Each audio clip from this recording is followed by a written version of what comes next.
Shalom Ubracha, mes chers amis, Na'ale Venatzliach pour un pirouche de la paracha de la semaine de Shelach Lecha selon le Ben Ish Chai Alav Shalom. Et dans la paracha au chapitre Yud Dalet 14 et au verset 9, les Bénis Israël, avant d'entrer en Terre Sainte, Akadosh Baruch Hu dit au peuple d'Israël: Ach Bashem al tamrodu.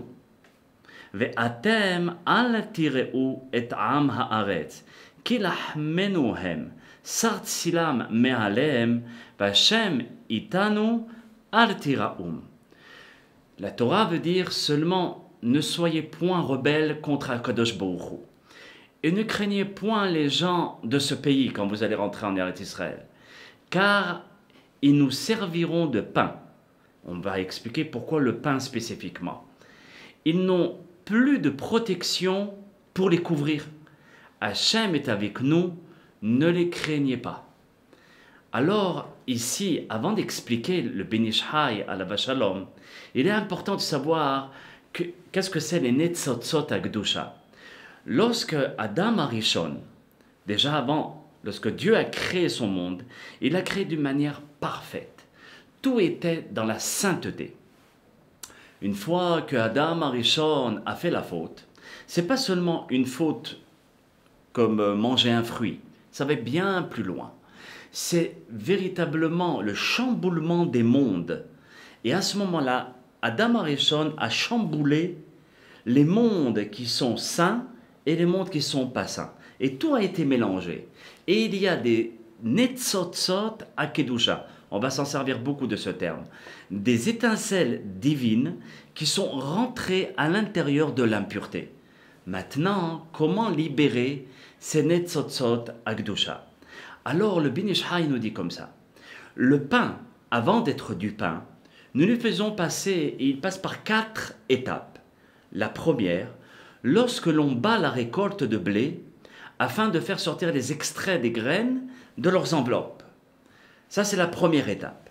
Et vous allez comprendre l'importance du manger, de la nourriture, à travers cette explication. La deuxième étape, c'est lorsque l'on moud les grains de blé dans les meules, afin de transformer tout ceci en semoule. La troisième étape, c'est lorsque l'on pétrit la pâte avec l'eau, afin d'en faire du pain ou bien des gâteaux. Maintenant, Baruch Hashem, il y a des belles machines qui existent. Plus besoin de se fatiguer. Mais c'est quand même une étape. Et la quatrième et dernière étape, c'est une fois que le pain est cuit, nous le mâchons avec nos dents. Donc les dents, c'est la dernière étape pour broyer la nourriture. Et le Ben Ish Chai Alav Shalom, il dit, sache que ces 4 étapes, à travers ça, nous formons le nom de Dieu, Yud Ke Vav Ke, qui est constitué de 4 lettres. La première Yud, le He, le Vav et le He. Et c'est pour cela qu'il y a aussi 4 bénédictions dans le Birkat Hamazon. Quand on a mangé du pain, alors on fait le Birkat Hamazon. La première bracha, c'est Azan et Akol.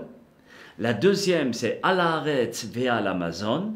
La troisième, c'est Bonei Yerushalayim. Et la quatrième, c'est Baruch Ata Hashem Elokeinu Melech HaOlam, La'ad Ha'el Avinu Malkeinu, etc. Et on continue le Birkat Hamazon. Ces 4 brachot, même si elles ont été instaurées par David HaMelech, par Shlomo HaMelech, etc., elles ont un rapport, comme on le voit dans les Sidurim Amkubalim, des Kabbalistes, ils ont un rapport direct avec les lettres d'Akadosh Baruch Hu, le Yud Kevav Ke. Maintenant, mes chers amis, revenons au chapitre 14, au verset 9, où là-bas il est marqué « Sar tzilam me'alehem » V'Hashem itanu, Hachem est avec nous. Al tiraoum, n'ayez pas peur. Qu'est-ce que ça veut dire Sar tzilam? Il a enlevé la protection, parce qu'ils n'ont plus de protection. Et qui n'a pas de protection? Pas seulement les peuples. Ici, le Ben Ish Chai veut faire un rapport avec la nourriture. Les pellicules et les déchets de la nourriture, comme on a expliqué, la nourriture à l'intérieur, il y a des déchets et des bonnes choses. Donc, c'est comparable aux Netzotzot HaKdusha qui sont les bonnes choses, et puis le reste qui ne sont pas les bonnes choses, qui sont mélangés ensemble. Alors, lorsque tu arrives à faire dégager les Netzotzot HaKdusha, automatiquement le mal reste tout seul et il reste sans protection. Et lorsque la bonne partie a été extraite de la mauvaise, alors ce sont les étincelles divines pures que l'on fait jaillir de la matière, donc cela veut dire du pain. C'est pour ça que c'est marqué après Vachem, et le nom de Dieu, c'est-à-dire le nom de Dieu qui est constitué de 4 lettres, et par rapport aux 4 niveaux, alors Itanu, la Torah continue et dit est avec nous. Ça veut dire que Hachem est avec nous dans cette guerre, entre guillemets. Pourquoi je dis entre guillemets? Parce que ce n'est pas une guerre physique, bien qu'en Israël, ils ont fait la guerre physique. Mais ici, le Ben Ish Chai est en train de parler d'une guerre spirituelle, une guerre dans la tête, une guerre dans les Netzotzot HaKdusha, afin de pouvoir libérer ces étincelles divines de la nourriture. C'est pour cela que Hachem il dit « N'ayez pas peur ». Pourquoi n'ayez pas peur? Car si vous faites une mitzvah pour moi, Dieu qui parle, c'est évident que je serai là pour vous.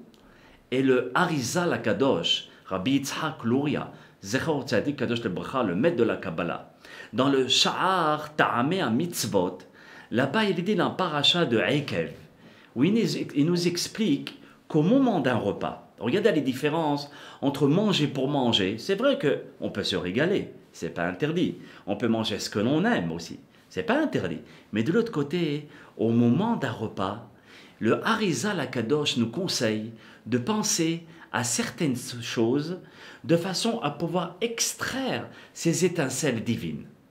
C'est extraordinaire. Il faut penser à ces choses-là. Et même, il dit le Harizal, et même si une personne n'est pas tellement érudite et n'a pas de grandes connaissances, il peut faire cette réparation-là. Au moment que nous mangeons et que nous broyons la nourriture, et donc comment on broie la nourriture? Au moyen, d'accord, de la mâchoire et des dents. Donc, au moment que nous mangeons et que nous broyons la nourriture, au moins le premier kazaïd, ça veut dire le premier morceau de pain, ok, et qu'on fait dessus à motzi lehem min haaretz. Alors sur ce morceau de pain, au moins, là-dessus de faire ce qu'on appelle le birour. En hébreu, le birour, ça veut dire faire extraire les étincelles divines, le nettoyage spirituel, qui s'effectue avec nos 32 dents, qui correspond aux 32 chemins de la Chokhma, comme on dit dans Bar Yochai. Lev netivot, les lèvres, c'est le cœur, mais là-bas ça veut dire Lamed c'est 30 et Bet c'est 2. Lev netivot, les 32 chemins de la Chokhma. Et donc ces 32 dents correspondent aux 32 chemins de la Chokhma. Et dans le livre de Mekabtziel qui a été écrit par le Rav, le Ben Ish Chai, le Rabbi Yosef Haïm plutôt, il prouve à partir du Shulchan Arour au Siman 160 et au Saïv Yud Gimel 13 des halachot de Netilat Yadayim, et là-bas il dit comme ça, que même s'il reste 5-6 dents à la personne, le pauvre, d'accord, qu'Hachem garde nos dents en bonne santé et pour tout le monde, et donc s'il reste 5-6 dents à la personne, il n'y a pas de problème, parce que cette personne-là qui lui reste 5-6 dents dans sa vieillesse, à l'époque, il avait aussi ses 32 dents. Vous voyez? Donc, il pouvait tout à fait faire le tikkun. Donc maintenant, il peut aussi faire le tikkun. Ça veut dire cette réparation. Avec le peu de dents qu'il peut avoir. Et ne serait-ce que par la pensée, nous pouvons tout réparer. C'est pas formidable? Rien que par la pensée.